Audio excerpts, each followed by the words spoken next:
Эрчим хүчний зохицуулах газарт тусгай зөвшөөрөл эзэмшигч 40 гаруй компани захиргаан үйлдвэрлэх түгээхтэй тарифа нэмэх саналтай байгаагаа өнгөрсөн 9-р сард өгчээ. Харин мэргэжлийн хүмүүс энэ санал хэр бодиттой эсэхэд 6 сар гаруй хугацаанд судалгаа хийж үзсэн байна. Саяхнаас хөдөлмөрийн усны доод хэмжээч 30 гаруй мянган төгрөгөөр нэмэгдсэн учраас эрчим хүчний зохицуулах газрынхан 1 кВт захиргаанд 4 төгрөг, дулаан халуун хөдөн усны төлбөрийг 12% нэмэхээр болоод байна.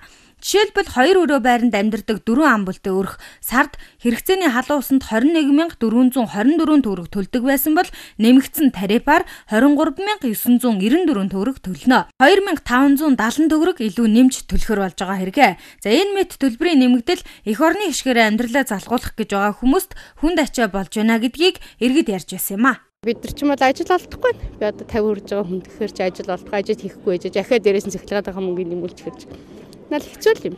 Одоо гарч байгаа өмнө дийлэхгүй байгаа дахиад нэмнэ гэдэг чинь энэ амьдрал хүрэлцэхгүй л байна шүү дээ. Ард түмний ингээл дарамтанд бид нар чи амьдарч шүү дээ. Ерөөсө дарамт бөөн сэтгэлийн дарамтанд дандаа л өнөөдөр маргааш аяана, өнөөдөр аяана ингээл дандаа л тийм сэтгэлийн шаналгаанд амьдарч шүү дээ. Бид нар чинь хэцүү. Ер нь тэгээ ард түмний хаж амьдралыг дэвшлүүлэх зөв зохистой арга хэмжээ авмаар юм тэхгүй юм аа. Өмнө нь төрийн албан хаагчдын цалин 30% нэмэгдэх сургаар эрчим хүчний зохицуулах газрынхан цахилгааны үнэ нэмж өнөөдөр мөрдөж байгаа тариф түргсэн. Харин энэ удаад олон жил ярьсан хөдөлмөрийн хөлсний доод хэмжээ 140,400 хүрээд анхны цалингаа иргэд нэмэгдсэн үнээрээ авч амжаагүй байхад дахиад л цахилгааны үнэ нэмэгдэчихлээ. За энэ бол эцсийн шийдвэр гэж байна. Учир нь эрчим хүчний тухай хуульд зааснаар цахилгааны үнийг хэдэн төгрөгөөр нэмж хідээр буулгах нь эрчим хүчний зохицуулах газрын мэдэл гэж байна. Цахилгаан дулааны эрчим хүчний үн тарифын асуудал шийдвэрлсэн зохицуулагчдын зөвлөлөөр. За энэ шийдвэр бол эрчим хүчний хуулинд заагдсан хууль эрх зүйн үндэслэлтэй хуулийнхаа дагуу хийгдэж байгаа ажил.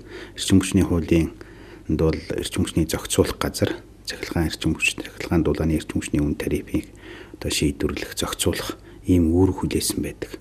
Хинээс ч хараат бус. Тийм учраас бол эрчим хүчний үн тарифын шийдвэр бол эцсийн шийдвэр өөр ямар нэгэн байгууллагатай болж өвшөлдсөн тэднэрээр хянагдана гэсэн юм бол байхгүй. Ерөнхийлөгч агаарын бохирдолтой тэмцэх уриалга гаргаад байгаа. Тийм учраас шөнийн цахилгааны тарифт өөрчлөлт оруулаагүй гэдгээч албаныхан хэлж байсан юм. Өөрөөр хэлбэл айл өрх, үйлдвэр, аж ахуй нэгж нийтийн зам талбайн гэрэлтүүлэгт шөнийн цагаар хэрэглэх цахилгааны үнийг нэмэхгүй байхаар тогтжээ. Баццэг Ласран нар мэдээллээ.